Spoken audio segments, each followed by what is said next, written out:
안녕하십니까. Y타임스 논평의 주국일입니다. 미국과 중국이 지금 무역전쟁을 아주 격하게 하고 있죠. 이 와중에 장하성 주중대사가 중국의 1대1로에 적극 참여하겠다고 밝혔습니다. 그런데 이 일이 앞으로 동맹의 유지냐 탈퇴냐 기로에 설 수도 있다는 것을 장하성 대사는 아는지 모르겠습니다. 장하성 주중대사가 28일 날 시진핑 주석에게 신임장을 제정하면서 1대1로 그러니까 인프라 투자를 통해서 중국의 해외 경제 영토를 확장하는 프로젝트죠. 이 1대1로 건설에 적극 참여하겠다는 의사를 밝혔다. 이렇게 중국 관영 CCTV가 보도를 했습니다. 파문이 예상됩니다. 이 CCTV는 이날 장하성 대사를 비롯해가지고 스위스, 콜롬비아, 체코, 노르웨이, 스웨덴 이런 7개국 대사들이 신임장을 제정받는 자리에서 시 주석이 장 대사 등에게 1대1로 건설에 함께하기를 원한다 이렇게 이야기를 하니까 장 대사 등이 각국 대사들이 제2의 1대1로 국제협력정상포럼 지난 4월에 베이징에서 열렸었는데요. 성공적인 개최를 진심으로 축하를 하면서 한국을 비롯한 각국들이 1대1로 건설에 적극 참여해가지고 상호 이익과 협력을 확대하기를 바란다라고 밝혔다. 이렇게 CCTV가 보도를 했습니다. 지난 3월 27일에도 이낙연 총리하고 리커창 총리가 회담을 했습니다. 하이난에서 했는데요. 이때도 그런 이야기가 있었습니다. 중국 정부가 뭐라고 발표를 했냐면 한국 측이 1대1로 건설에 적극 참여하기를 원한다. 이렇게 밝혔다고 발표를 했습니다. 그런데 그 발표가 나오자마자 한국 정부는 그런 말을 한 사실이 없다라고 말해가지고 논란이 있었던 적이 있습니다. 그런데 이번에 또 장하성 대사가 1대1로 적극 참여 의사를 밝힌 겁니다. 언론에 의하면 이 장하성 대사는 한국이 1대1로에 참여하는 것이 불가피하다. 이런 소신을 갖고 있는 것으로 알려져 있습니다. 주중 한국 대사관에 따르면 이 시 주석은 장 대사한테 최근 한중 관계가 한층 발전해 나가고 있다. 이렇게 말하면서 양국 정상 및 정부가 함께 노력해서 중한 관계의 진일보한 발전 및 동북아 평화와 안정을 이뤄나가자라고 말을 했고 이에 대해서 장 대사는 시 주석한테 한중 양국이 전략적 소통을 강화하고 모든 분야에서 교류와 협력을 가속하고 발전시켜서 양국이 상생 발전할 수 있도록 노력하길 바란다. 이런 대통령의 인사말을 전했고 또 주중대사로서 한중 관계 발전에 최선을 다하겠다. 이런 이야기를 했다. 이렇게 주중 한국 대사관은 밝혔습니다. 그런데 우리가 여기서 이제 1대1로 대해서 이렇게 상당히 민감하게 생각하는 이유가 있습니다. 1대1로라는 것은 중국의 야심이 담겨 있는데요.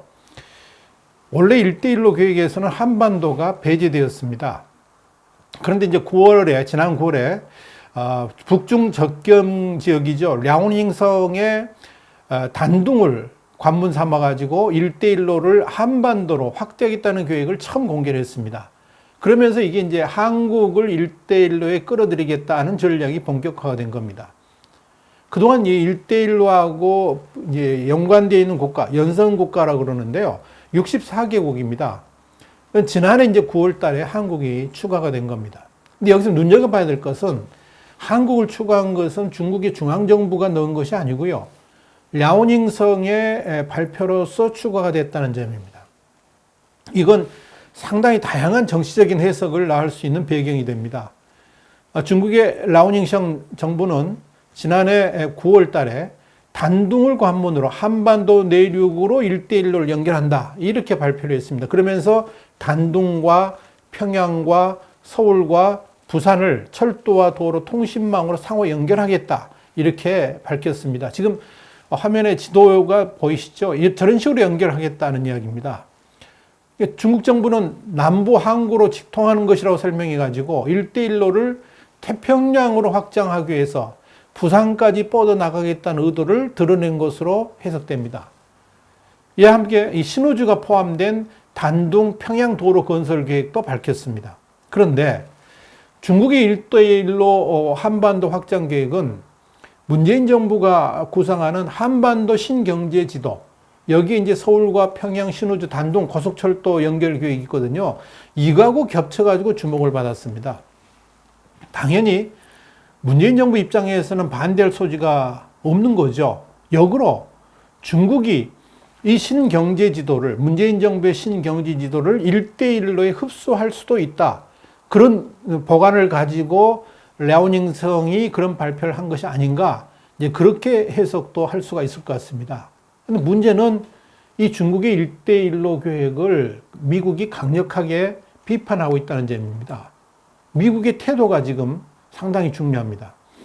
도널드 트럼프 미국 대통령이 지난해 8월 7일 날 중국의 1대1로 사업은 세계 무역을 방해할 수 있을 뿐만 아니라 모욕적이다, 이렇게 이야기했습니다. 그러면서 그 나라에서, 중국에서 오는 거의 모든 학생이 스파이라, 이렇게 이야기를 했습니다. 그러니까 중국을 향해서 거침없는 비난을 쏟아낸 거죠.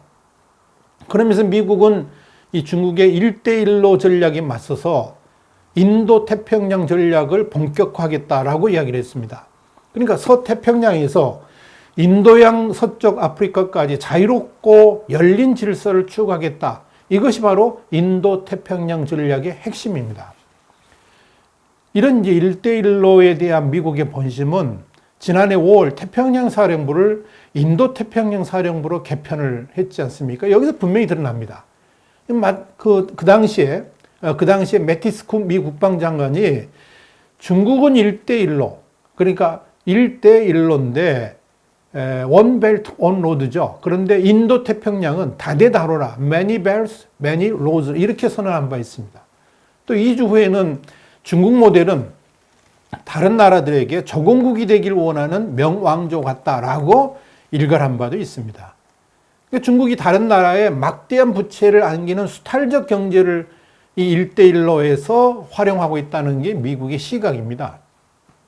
이건 미국이 중국의 1대1로 전략을 전략적 종속으로 보고 있다는 거죠. 이에 대해서 미국은 우리는 그렇게 전략적 종속이 아니고 전략적 파트너십을 추구하겠다라고 분명히 차별화를 시켰습니다. 그러니까 한국이 1대1로 사업에 참여하는 것에 대해서 미국은 부정적일 수밖에 없는 거죠. 그런데 문재인 정부가 이걸 제대로 알고나 있는지 모르겠습니다. 그러니까 1대1로의 본질을 알아야지 제대로 된 대응이 가능한데 1대1로의 본질을 문재인 정부가 제대로 알고 있는가 의심스럽습니다. 한국의 문재인 정부가 이 1대1로를 대하는 관점은 남북관계 정상화를 통해서 한반도 통일의 시각, 그리고 중국과의 경제적 유대를 통한 국가이익, 여기에 머물러 있습니다. 그래서 지난 2017년 문재인 정부가 출범하면서 한반도 신경제지도, 그리고 중국의 1대1로를 연결해가지고 남북, 중 이렇게 연계하는 경제벨트를 구상한 바가 있습니다. 이 구상의 일환으로 남북철도 연결을 통한 중국과 러시아 철도 연계 계획도 나온 겁니다.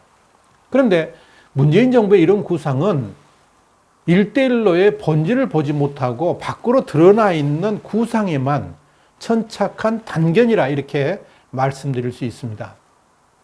그러니까 1대1로의 본질은 한마디로 말씀드리면 중국의 천하주의, 이 천하주의가 사상적 바탕이 되어 있는 이런 중국식 세계화 전략이라 이렇게 볼 수가 있습니다. 이걸 바탕으로 해가지고 왕년에 강했던 한나라와 융성했던 당제국을 복원하자는 것이죠. 이걸 이제 중국몽이라는 단어로 표현한 겁니다. 이런 중국의 천하주의는 중국의 국가 목표로 구체화가 됐습니다. 그러니까 두 개의 100년인 2021년 공산당 창당 100주년, 2049년 중화인민공화국 100주년에 맞춰가지고 2050년 현대화된 사회주의 강국 건설로 정리한 겁니다. 이런 천하주의를 통해서 세계화 전략을 1대1로를 통해서 구체화하고 있다는 것을 분명히 알아야 됩니다.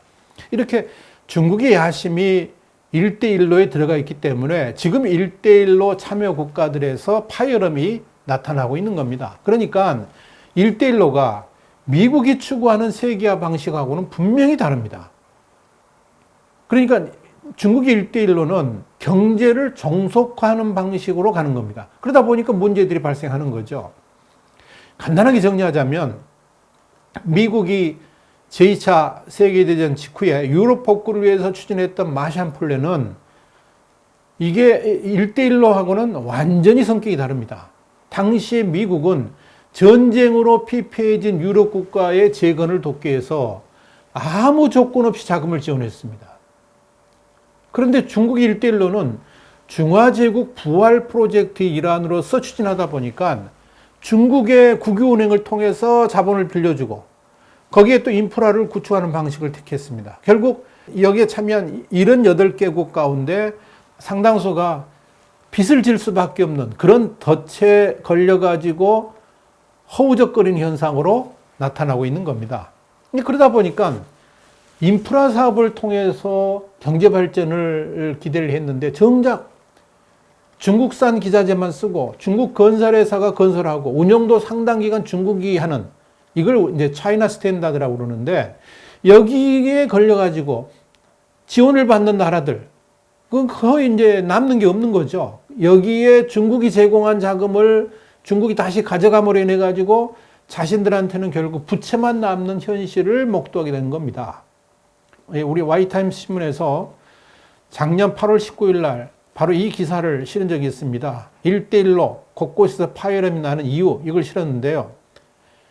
그러니까 이 말은 한국 정부가 1대1로에 참여해봤자 별 이득이 있을 수 없다 하는 거고 참여할 이 공간도 별로 나오지 않는다는 이야기입니다. 이런 관점에서 라오닝성이 한반도까지 그 범위를 넓힌 것은 북한 지역의 개발을 한국 정부가 열어주면 그 프로젝트마저 중국이 독식하겠다는 계산에서 나온 것이 아닌가 하는 의심을 갖게 되는 겁니다. 이 1대1로는 결국 미국과 중국 사이에 낄 수밖에 없는 그런 프로젝트입니다. 1대1로 프로젝트가 중국의 경제 영토 확장 프로젝트라는 것을 한다 그러면 한국 정부가 쉽게 참여를 원한다는 말을 할 수 없을 겁니다. 그런데 한국 정부가 이를 너무 쉽게 보고 있는 겁니다. 특별히 장하성 대사는 외교적 관점에 대한 이해가 부족하기 때문에 단순하게 그렇게 말했을 가능성이 충분히 있습니다. 아마도 이낙연 총리도 단순하게 중국에게 립서비스하는 차원에서 1대1로를 말했을 가능성이 농후합니다. 그런데 지금부터라도 문재인 정부는 이 1대1로를 정말로 한국의 국익 차원에서 심사숙고를 해야만 합니다. 이미 해리스 주한미국 대사가 27일 날 한국 정부의 신남방 정책은 1대1로를 견제하는 미국의 인도태평양 전략과 상당 부분 같은 목표를 공유하고 있다라고 말한 바가 있습니다. 이건 이제 미국의 견제가 시작됐다 이렇게 볼 수 있는 거죠. 미국이 지금 우리에게 묻고 있는 겁니다.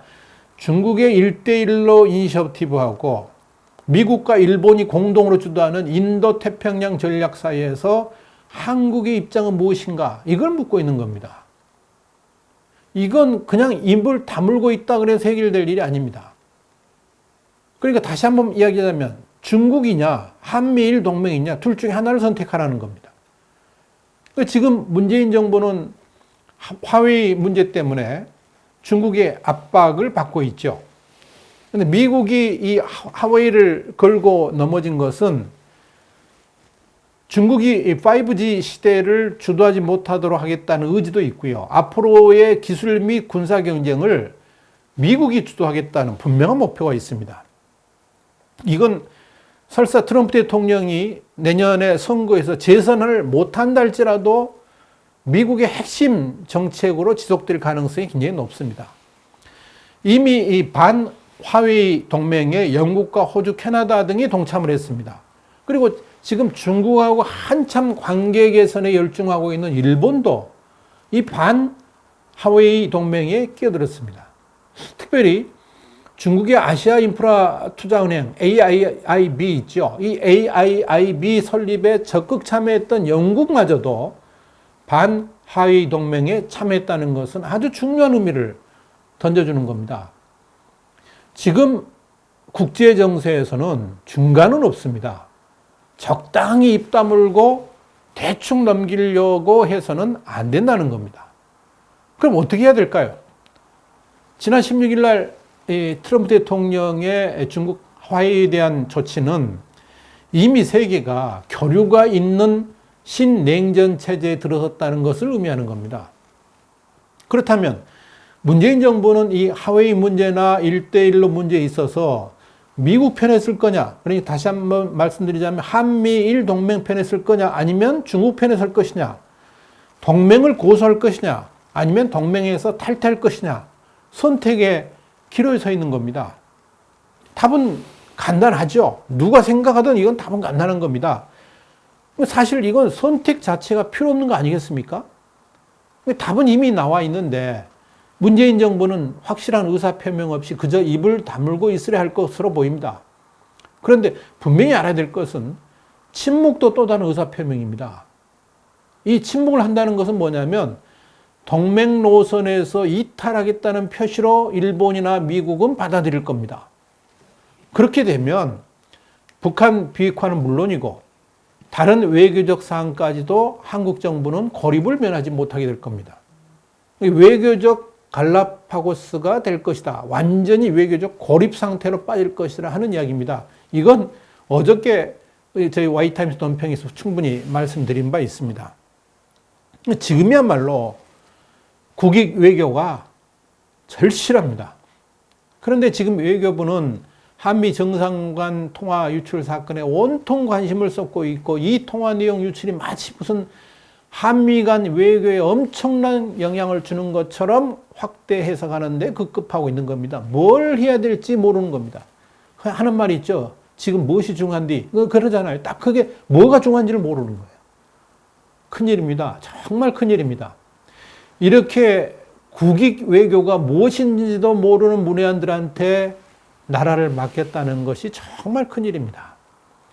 이렇게 미중 무역전쟁 와중에 장하성 주중대사는 1대1로에 한국 정부가 적극 참여하겠다고 말을 했다는 겁니다. 이 말이 동맹의 유지냐, 탈퇴냐, 기로에 서게 할 수 있다는 것을 장하성 대사는 알고 있는지 모르겠습니다. 심각합니다. 와이타임스 논평이었습니다. 다음 주에 다시 뵙겠습니다.